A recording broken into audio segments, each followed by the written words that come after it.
So, anesthesiologists on the internet are sharing some absolute horror stories about patients who lie to them before going under anesthesia. Now, some folks lie about having not eaten or using drugs or even having a cold. So here's the thing, when you lie, you can die because especially with small children, when they take you under, you can aspirate, meaning you can throw up what you've eaten and then choke to death. And so unfortunately, there was this terrible story. There was a doctor who was almost so shaken, he really didn't know how to handle it because a mom had fed her kid a full Happy Meal, so burger, fry, milkshake, before surgery because the kid just kept saying, I'm hungry, I'm hungry, I'm hungry. And then right before the surgery, they asked, has your child eaten? And the mom said no. They got into surgery, all that stuff started coming up, the child almost died. It's wow. This is why you can't lie to your doctor.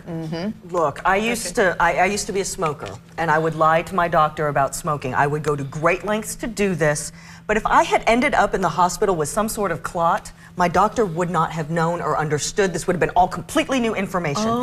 Look, anesthesiologists are highly trained medical experts. They go through a lot of extra schooling and they get paid a lot of money because this is a very delicate thing.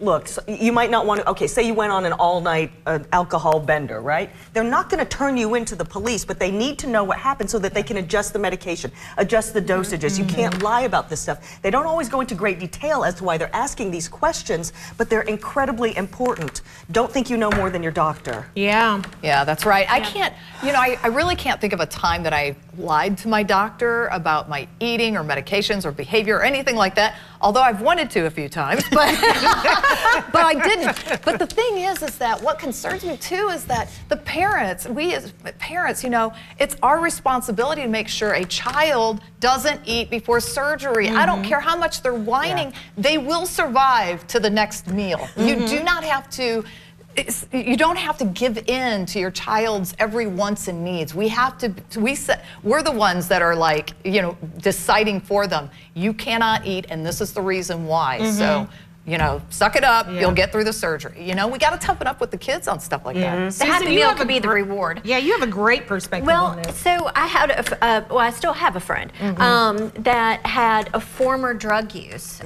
He was an addict, and so he had built up a tolerance for this. So before any kind of surgery, he always had to tell them, listen, I am a former recovering drug addict, because the anesthesia, they had to give him more than that. So just because that is a part of your past doesn't mean it's still somewhat part of your present. You know? Something to be proud of, that you have survived through that period in your life. It's not shameful, you've survived. Share that information. Absolutely. It's necessary. Absolutely.